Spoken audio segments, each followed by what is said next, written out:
الخاص ب الناس عماله بقى لها يومين تشتغل عليه. مصر باعت الجزر، ادت الجزر للمملكه العربيه السعوديه. الجزر تيران وصنافير دي جزر مصريه بقى لها 800 مليون سنه، دي بجزر مش عارف ايه. والحقوا طلعوا بقى ايه، طلعوا بقى كلام واكاذيب كثيره جدا. وطبعا الوادي الاراجوز ده اياه واللي وراه واللي مشي وراه. وانا بقول لكم لا ناس قاريه تاريخ ولا جغرافيا ولا عندهم فكره عن اي حاجه، هم قاعدين بس اللي يقولوا لهم اشتغل شمال اشتغل يمين. ننكد على البلد دي ازاي؟ اصل في زياره تاريخيه مهمه، مش عايزين الزياره دي تبقى ناجحه، لا ده لازم نطلع فيها حاجه ان مصر بتبيع وتبيع فلوس. باعت امتى مصر وعملت ايه؟ السفير طبعا. وزي ما بقول لحضراتكم انه طلع الكلام بقى كتير وبداوا يشتغلوا. وعايز اقول لحضراتكم النهارده من ضمن الحاجات اللي طلعوها، يوسف وريني الحاجات اللي كتبوها الجماعه دول اياهم. شفتوا بقى، شفتوا الاراجوز ده؟ اراجوز فعلا اهو. واللي بعده، انا بقول لكم مش دريانين باي حاجه. مين اللي بيشغل الناس دي؟ انا بقول مين اللي بيشغل تاني؟ هو ده هو ده ايه؟ هو ولا ليه علاقه بالحقيقه، لا ده ولا ده خالص. ناس بتفتي، ناس بتقول اي كلام وخلاص، يعني اللي هو على البلد وبس يعني. طب اهو ثبت لا ده ولا ده ولا ده، واحنا بقول لكم واقفين على ارض صلبه. انتوا بقى زعلانين ومتضايقين، ازعل. اللي عايز يزعل يزعل يتفلق. هتعمل ايه يعني؟ هتعمل ايه البلد يعني؟ البلد خلاص. والتاني ده كاتب ايه التاني؟ زي ما انتم شايفين كده، ما نفس الحكايه يعني، نفس الشله، نفس الطابور، نفس الحته اياها هي، نفس اللي بيشغل. الثلاثه المجموعات دي كلها بتشتغل من مكان واحد، من حته واحده. هما وانا بقول من حته واحده. انتوا بتشتغلوا من حته واحده، ماشيين قطيع ورا بعض، قطيع. عارفين القطيع؟ هما ماشيين قطيع. هي الجمله تتكتب هنا، فلان قلت اعمل، هو الامر بيصدر، التكليف بيصدر من المكان نفسه لده ولده ولدي ولدي ولدي ورا بعض. انا بقوله تكليف. اللي بعده كمان راح قعد فين؟ قعد في اياها اسمها ايه؟ يعني اخر واحد دكتور ممدوح حمزه دلوقتي بقى فين؟ بقى في قناه الشرق. بسم الله ما شاء الله. ونجد ممدوح حمزه في قناه الشرق يقدم برنامج في قناه الشرق الاخوانيه، طبعا احد اذرع جماعه الاخوان الارهابيه، وطبعا المسؤول عنها المزور ايمن نور، وطبعا التمويل قطري ولكل شغالين، وطبعا معروف الاجنده ايه. وبالتالي مبروك يعني. وانا قلت لكم من الاول نبارك للدكتور ممدوح انه انضم بقى واحد عضو دلوقتي من اعضاء ذراع اعلامي اخواني. هو ذراع اعلامي اخواني، شرق اعلامي اخواني، كل فيها يعني ايه الاجنده بتاعتهم ايه يعني؟ الخط بتاعهم ايه يعني؟ خط بلد، خط هدم البلد، هو خط لهدم الدوله المصريه، خط لهدم الجيش المصري، خط لهدم الشرطه والقضاء المصري، خط لانقلاب على الدوله. بس ده خط القنوات دي. ولسه عندنا طبعا من شويه اطلق هاشتاج، ناس اطلقوا هاشتاج باسم طلع رخيص. هاشتاج موجود، عايز اقول لحضراتكم عامل شغل غير طبيعي، موجود في كل حته، الناس شغاله عليه. ويعني باسم طلع رخيص. باسم شوفوا طبعا كلام الناس كتير قوي قد ايه اللي بعدها. فالكون تعالوا نشوف مين بيعمل ايه.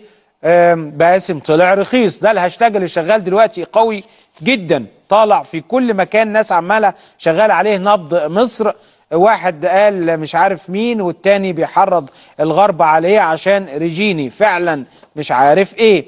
اللي بعده تاني كمان، نكمل اللي بعدها. ايوه، وعمر يعني مش عارف ايه. طبعا حاجات كتيره. وباسم مش عارف مين، من يخطئ في حق مصر ومن يتمنى، ولو فيها اي جمله مش عارف ايه انا بعتذر عنها، يعني لو اي كلام خارج السياق بعتذر عنه مبكرا. واللي باع بلده بالرخيص عمره ما مش عارف، الدفاز بيقول كده. باسم طلع رخيص. محمود تعالوا كل الناس طبعا واضح كمية ناس نازلة بتشتغل جامد جدا في الحكاية ديت. طبعا بقول لحضراتكم هاشتاج موجود على في كل مكان، ناس عمالة تشتغل على هذا الهاشتاج. والناس طبعا اللي باعوا بلدهم، وفعلا اللي بيبيع بلده يبقى بتقول عليه ايه، واللي عايز يدمر بلده، واللي عايز يحقر من بلده، واللي بيشمت في بلده ممكن تقول عليه هو ده. هي دي بقى المشكلة، اللي بيشمتوا في بلدهم عشان مصالح نفسهم وليس عشان البلد ولا عشان امر يتعلق بالناس. لا، هم عارفين مصلحتهم بس، مش مصلحة البلد ولا مصلحة الشعب. هو الشعب اللي عارف مصلحته. السفير حسام القويش المتحدث الرسمي لمجلس الوزراء. سعادة السفير مساء الخير. زي حضرتك الاول؟ الحمد لله يا فندم بخير. بعتوا كل جزيرة بكام يا فندم؟ عايزين نصيبنا من الجزر.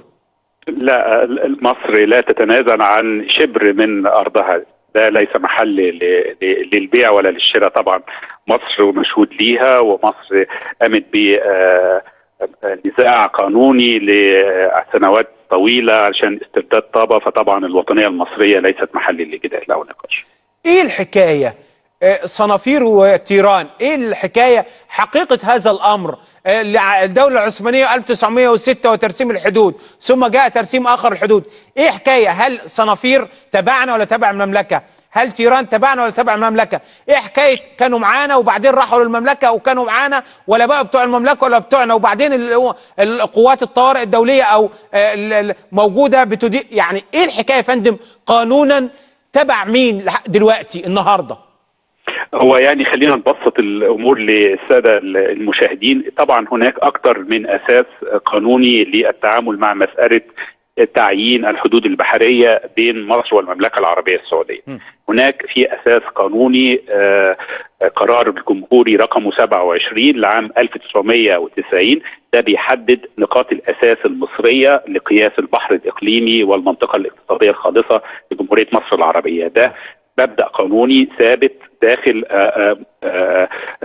مصر ومنذ عام 1990. وهناك طبعا في اللجنة القومية لتعيين الحدود البحرية، اللجنة القومية للبحار، دي لجنة مصرية مشكلة من كافة الأجهزة المعنية في مصر، سواء كانت أجهزة قانونية سياسية أمنية. دي لجنة مشكلة للعمل على تعيين الحدود البحرية المصرية، سواء كانت تلك الحدود في البحر الأحمر أو في البحر المتوسط. هي لها أساس قانوني بتعمل به، وتشكيلها الكبير بيتيح لها تناول الأمر من كافة جوانبه. هناك كما أشرنا في هذا الموضوع قرار جمهوري منذ عام 1990 بيحدد الأساس النقاط المصرية لقياس البحر الإقليمي والمنطقة الاقتصادية الخاصة بمصر. على الجانب السعودي أيضا هناك مرسوم ملكي صادر في عام 2010 بيحدد نقاط الأساس في نفس الشأن، هو قياس البحر الإقليمي والمنطقة الاقتصادية للجانب السعودي من جانبهم، من جانب المملكة. طوال 6 سنوات عقدت هذه اللجنة القومية للبحار اجتماعات مطولة، 11 جولة من الاجتماعات من أجل الوقوف على تعيين الحدود البحرية بين مصر والمملكة. وكان آخر هذه الجولات الثلاث في شهر ديسمبر، منذ شهر ديسمبر 2015، وانتهت هذه اللجنة إلى تحديد الحدود المصرية السعودية في البحر الأحمر. وطبعا لها أساليب علمية بتدقق بها هذه النقاط وحساب المسافات، بحيث ينتهي رسم خط المنتصف بين البلدين بأقصى درجة للدقة. يعني ما تم توقيعه بالأمس من اتفاق بيجعل جزيرتي صنافير وتيران داخل المياه الإقليمية للمملكة العربية السعودية. وطبعا نجب أن نشير أنه في يناير 1950 الملك عبد العزيز آل سعود رحمة الله عليه كان طلب من مصر أن تتولى توفير الحماية للجزيرتين، وده اللي استجابت عام 1950 استجابت له مصر وقامت بتوفير الحماية اللازمة لهذه الجزر. بكل الأحوال طبعا الاتفاقية اللي تم توقيعها بالأمس دي ستعرض على مجلس النواب لمناقشته داخل اللجان القانونية في مجلس النواب، وبتطرحه للتصديق، ده طبقا للإجراءات القانونية والدستورية المعمول لها. لكن طبعا أنا بؤكد أن اللجنة القومية للبحار بالأسس القانونية والإجراءات العلمية اللي بتكون بعملها بتنتهي إلى رسم خط المنتصف بأقصى درجة من الدقة، بحيث يتيح هذا الاتفاق لمصر استغلال ثرواتها الطبيعية وداخل هذه المنطقة، لأن قبل ترسيم الحدود والانتهاء من ترسيم الحدود بين الدول بيجعل من الصعب على هذه الدول أنها تبدأ في استغلال ثرواتها ومواردها في الاقتصادية في هذه. ما كانتش أي جزيرة تيران تحديدا اللي هي الأقرب، اللي هي على مسافة تقريبا 6 كيلو من شرم الشيخ، في أي مرحلة من المراحل تبعنا إلا يعني تبع مصر؟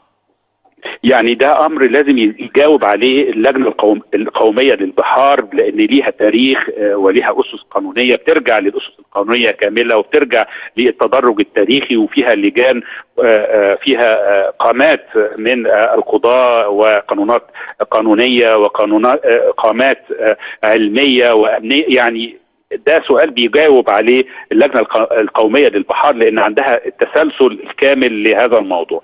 ولكن طبعا هو لازم بيكون لها أساس قانوني، وكما أشرت مصر حددت بالفعل منذ عام 1990 بقرار جمهوري رقم 27 نقاط الأساس المصرية لقياس البحر الإقليمي والمنطقة الاقتصادية. يعني الموضوع مثار، وهناك لجان منذ هذا التوقيت بتقوم بالعمل على تحديد خط المنتصف، وهذا الأمر هو اللي انتهت إليه اللجنة القومية. ده بيمكن من توقيع الاتفاقية التي تمت بالأمس، ولكن طبعا هناك المرحلة الأخيرة بمناقشتها وطرحها للتصديق داخل مجلس النواب، وده إجراء قانوني ودستوري معمول به. يعني الاتفاقية دلوقتي مش سارية إلى حين مجلس النواب يصدق أو لا يصدق، يا يوافق يا يعترض. نعم، مجلس النواب بيناقشها وبيطرحها للتصديق. يعني الكرة الموضوع دلوقتي في ملعب مجلس النواب، هو اللي هيقول الكلمة النهائية، هنصدق على هذه الاتفاقية الخاصة بالحدود البحرية مع المملكة أو لا. نعم، ده إجراء قانوني ودستوري، ولكن طبعا بكل تأكيد توقيع هذه الاتفاقية بالأمس وبعد انتهاء اللجنة القومية لتعيين الحدود البحرية من عملها بالتعاون مع الجانب السعودي، بأن هي حددت خط المنتصف للحدود البحرية المصرية. ده أدت إلى أنه جزيرتي صنافير وتيران تقع داخل المياه الإقليمية للمملكة العربية السعودية، وكما أشرت أنه الملك عبد العزيز آل سعود طلب عام 1950 أن تتولى مصر توفير الحماية للجزيرة. بشكرك شكرا جزيلا سفير حسام القويش المتحدث الرسمي لمجلس الوزراء.